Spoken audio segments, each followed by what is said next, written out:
Good evening, Dr. Zakir Naik. This is Mary. I'm a Christian and a banker by profession. My question for you is based on your statement that nowhere in the Bible it's mentioned that Jesus Christ is the Son of God. And based on my knowledge and understanding of Bible, I have picked up two verses to quote, and I would like only your clarification in the light of Islam. The first one is Matthew chapter 3, verse number 17. And lo, a voice from heaven saying, "This is my beloved Son, in whom I am well pleased." The second is John chapter 3, verse number 16. For God so loved the world that he gave his only begotten Son. So whosoever shall believe in him shall not die but have everlasting life. That's right. You don't have to tell him this verse is enough. He'll tell you which one it is. He'll tell you the whole line.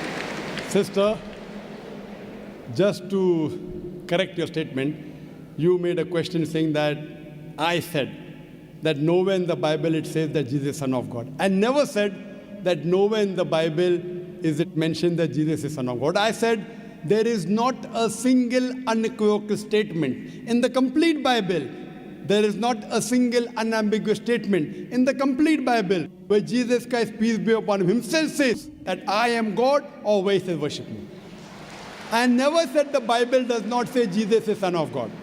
What I said, there is not a single unambiguous statement, not a single unequivocal statement in the complete Bible where Jesus Christ, peace be upon him, himself says that I am God, or where he says worship me.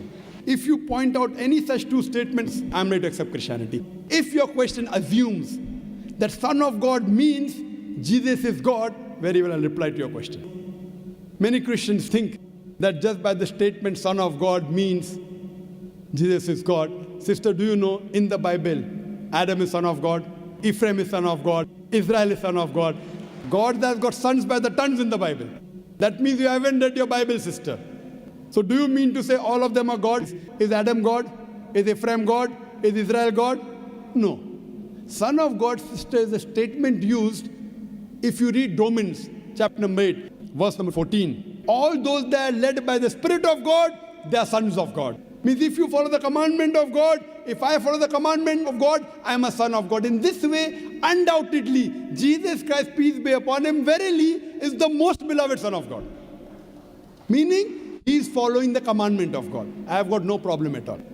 If you say Son of God means persons who follow the commandments of God, like it's mentioned in Romans, all those who are led by the Spirit of God, they are sons of God. If I follow the commandment of God, you follow the commandment of God, we are called children of God. Very innocent statement, no problem. So as far as your Matthew is concerned, 3:17 I have clarified. Now coming to your second quotation of Gospel of John chapter 3 verse number 16. But what the Christian missionaries say, no, brother Zakir, Jesus Christ, peace be upon him, is not a normal son. He is the begotten Son of God. And they quote Gospel of John, chapter number 3, verse number 16. For God so loved the world that he gave his only begotten Son. Whosoever believeth in him shall not die, but have everlasting life. Sister, simple question. What is the meaning of the word begotten? He has given it. No, what is the meaning of begotten? He has given his Son to the people. No, sister. Begotten doesn't mean he's given his Son. You know English, I know English. Your English is, mashallah, very good. Begotten doesn't mean he's given his Son. If I say you have begotten a son. Sorry to interrupt. Don't give metaphorical meaning. English. I'm not a scholar. You're not a scholar, but your English is very good. I'm a layman person. And but sister, your English is very... If I say you have begotten a son, what does it mean? That means you have had sexual relationship with your husband and you begot a son. Begetting is a function of lower animals of sex.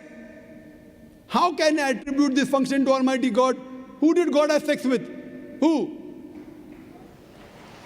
That's the reason the scholars of Christianity, if you read the Revised Standard Edition, Revised Standard Version of the Bible, revised by 32 scholars, Christian scholars of the highest eminence, backed by 50 different corporate denominations, they say this word begotten in Gospel of John, chapter number 3, verse number 16, is an interpolation, is a fabrication, is a concoction, and they're thrown out of the Bible. So if you read the Bible, If you read the Revised Standard Version, it is the bestseller in the world. Revised Standard Version, revised by not Muslims, not Hindus, 32 Christian scholars of the highest eminence, backed by 50 different corporate denominations. They say this word begotten is not present in the original manuscript of Gospel of John chapter 3 verse 16. What they say, it's an interpolation, it's a fabrication, it's a concoction, it's an adulteration. So Jesus is just like a son. Like Adam was son of God, Ephraim was son of God, Israel was son of God. He's a prophet of God. So I've got no problem in accepting that verily Jesus Christ, peace be upon him, was a prophet and a messenger of God, but he was not God. Hope that answers the question, sister. So now, sister. Thank you very much, Dr. Sister, Zakir. can we reverse the role now? Yes, I definitely. said I was ready to accept Christianity if you proved Jesus was God. Would you accept Islam now? Would you agree that Jesus is the prophet of God? I have still a few more things to clarify. You're most welcome, sister. Why do Muslims refrain from the statement, Son of God? Why? Yes. If I answer the question, will you accept Islam? Mine, it's not a compulsion. I think we have a huge population of Muslims in the world. We Yes. need believers. We do not need only Muslims by name. Yes, so we want Muslim by deed. So we want to become Muslim by deed, not by name, sister. Okay, coming to your question, that why do Muslims refrain from using Son of God as a phrase? Very good question. And that's the reason, sister, if you read the Quran has got 99 attributes to Allah subhanahu wa ta'ala. Ar-Rahman, Ar-Rahim, Al-Hakim, most gracious, most merciful, most wise. But Allah subhanahu wa ta'ala in his last and final revelation, if there's something like Old Testament and New Testament, Quran is the last testament. In his last testament, he has not used the word Ab. In Arabic, Ab means father. Why? He has used the more difficult word Rab. Rab is more difficult to pronounce than Ab, which means the Lord, the cherisher, the sustainer. He has used Rab as attribute but not Ab. Why? Because in the previous revelation which were changed, Bible is the changed form of the Injil. People have misunderstood the meaning of Son of God. They started thinking to be begotten son. For example, if I tell, young son, beta tumne acha sawal pucha. Son, you have asked a very good question. If a son asks a question of the age of 10, son, you have asked a very good question. But if I say, you begotten son, you have asked a very good question, he may punch me. He will not say, oh, Zakir is elderly, he may punch me. That means I'm abusing his mother. If I say, my begotten son, he'll get angry. I'm insinuating that I had sex with his mother. So son is innocent word, begotten son is not innocent. Same way, the son is a very good word, but people started misunderstanding. So to remove this confusion, that's the reason the Quran does not use the word father as attribute to Almighty God. Otherwise, it's a good word. So same way, we refrain from using Son of God because people start thinking that he's God. No Christian ever comes and tells me Adam is son of God, Ephraim is son of God. Why? Bible says Israel is son of God. Why don't you come and tell me? Because they are programmed. No Christian has come and told me that the Bible says Ephraim is son of God. No, why? Because they are programmed to believe that Jesus Christ is Almighty God. He never said he's Almighty God. And I told you earlier, in my earlier answer, he never claimed divinity. That means you're insulting Almighty God. That means you're insulting Jesus Christ, peace be upon him. That's what I say. If Christian means a person who follows the teachings of Jesus Christ, peace be upon him, we Muslims are more Christian than the Christians themselves. You know why? Because if you read the Bible, Jesus Christ, peace be upon him, it's mentioned in the Gospel of John, he was circumcised on the 8th day. We Muslims are circumcised, Christians are circumcised. Jesus Christ, peace be upon him, said that you have to follow each and every law of the Bible, each and every commandment. Gospel of Matthew chapter 5 verse number 17 to 20. If you break one law or jittle from the commandment, you shall not enter the kingdom of heaven. If you go to the Old Testament, clearly says in the book of Leviticus, chapter number 11 verse number 7 to 8, in the book of Deuteronomy chapter number 14 verse number 8, in the book of Isaiah chapter 65 verse number 2 to 5, that you shall not have pork. Muslims don't have pork, but Christians have pork. So if Christian means a person who follows the teachings of Jesus Christ, peace be upon him, we Muslims are more Christian than the Christians themselves. The Bible says in the book of Ephesians chapter number 5 verse number 18 that thou shalt not have wine. It's mentioned in the book of Proverbs chapter number 20 verse number 1.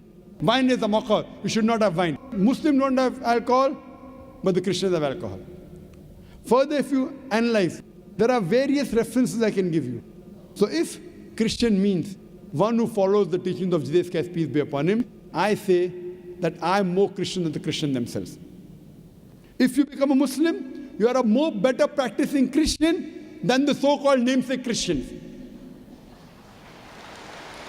Yes, sister. Can I ask something? Sure, yeah. Right. You're most welcome, sister. I would not like to cross-question or criticize your statement. Sister, I have you're no right most to. welcome to cross-question me. You're most welcome to criticize me. I love it. Unless a person doesn't cross-examine. See, suppose I want to prove something. If I say this is the best, I want to check it out whether it's best or not. That's right. Because a logical person, so please, sister, cross-examine me, criticize me, attack me. Once you're convinced, then you accept it. Yes, sister, go ahead. I will definitely not intend to do something like this. The object of questioning more is to know more so that I know what I follow is right. That's all. Thank you very much. Sister can ask any question, no problem. You're most welcome. Whether your intention is very good, but I went to the extent of saying even your intention is bad, no problem. But your intention is very good, sister. So you can ask any questions and you don't have to accept Islam. No one can force you. Quran says, La ikraha fid din. There's no compulsion in religion. Truth stands out clear from error. So don't think that if I answer a question, you have to accept. On the day of judgment, only give the evidence that I gave you the answer. Yes, sister. Any questions? Thank you very much. Yes, sister.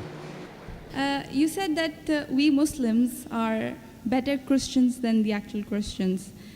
So The complete statement I made, if Christian means a person who follows the teachings of Jesus Christ, peace be upon him, we Muslims are more Christian than the Christian themselves. Yes, sister, your question. But this is not a layman statement.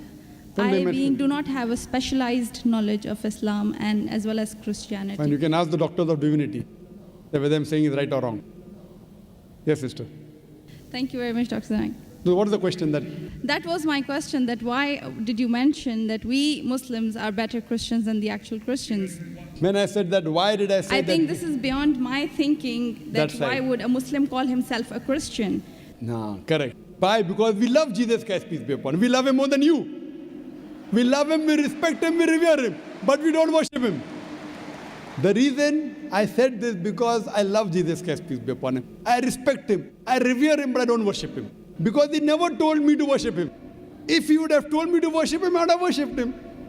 So that's the reason I say, if Christian means a person who follows the teachings of Jesus Christ, peace be upon him, I'm more Christian than the Christian themselves. Because I love Jesus Christ, peace be upon him. I respect him, I revere him, but I don't worship him.